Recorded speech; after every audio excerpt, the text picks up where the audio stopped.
I don't mind the comparison, but I am reminded of when the Blacklist came out, and almost every person I spoke to said, "Oh, this is Silence of the Lambs. This woman goes in and talks to this creepy guy, and he's a criminal. It's Silence of the Lambs." It's not Silence of the Lambs, just like this isn't Con Air. You get past the Yeah. plane crash.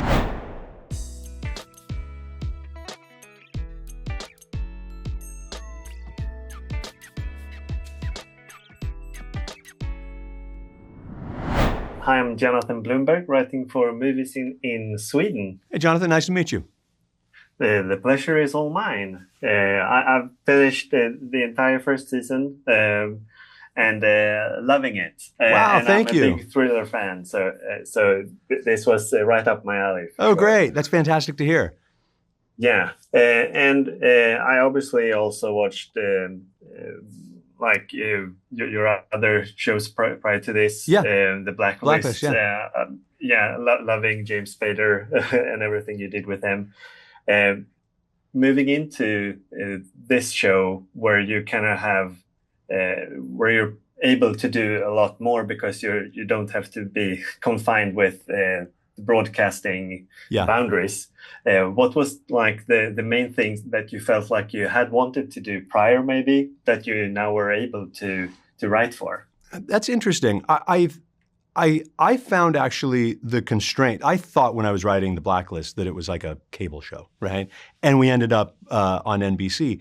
But I did find that the constraints of network TV, what we could do, some of the things we couldn't do, that box was sort of helpful. You know, sometimes compromise can be your best friend, and you don't need to show everything. Sometimes implying something is better. I think the difference with this show is that we had more time and more financial resources to go out and do things on a feature level. You know, when you're bringing in somebody like Sam Hargrave, he's got a vision. He's shooting an anamorphic. We're out in beautiful Canada with these massive vistas. We had more resources and time to sort of tell the story in a little more of a cinematic way, perhaps. But I don't know that it changed the story itself. I don't think we did anything different or got more gory or strange without those parameters.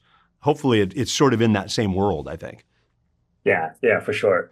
And I think a lot of people, having watched at least the trailer, are thinking, "Oh, this is Con Air meets The Fugitive," and stuff like that. So I'm guessing you knew that was comparisons people would make, and that there are definitely similarities. Is there anything else that you think people might have missed watching the trailer, and for you, what this really is? Yeah, you know, I love that you bring that up. Yes, of course, there's elements of Con Air. It's a plane crash, plane crashes, so that's undeniable.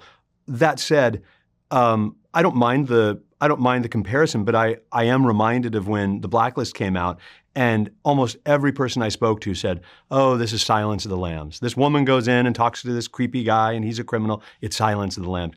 It's not Silence of the Lambs, just like this isn't Con Air. You get past the plane crash, we go into a whole other world. So that's our entry point, and it's one that I welcome the comparison, but that's what I'm really excited to share the show. One of the reasons I'm so excited to share the show is for people to see what we really have in store, which is so much more than that comparison. Yeah, and I know this is also the first time Jason Clarke steps in as a producer at least on a TV show. Yeah. So how was it working with him in that capacity as well as the lead of the show?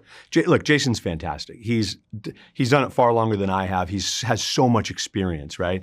And what you end up getting with him is just professionalism, right? There's no drama. You're coming in to do a job and you want to do it as good as you possibly can, but you're also keeping in mind that we're having fun. This is we should be enjoying this as we go along. And I think, you know, he also, I think we had a good time looking at the character, talking about the character, and then what adjustments do we need to make? You know, those words have to come out of his mouth, and they have to feel right to him. So you sort of get to put the character through the filter of this actor who is also an EP and has real weight behind him, you know. And so I welcome that. You know, that was a really good partnership.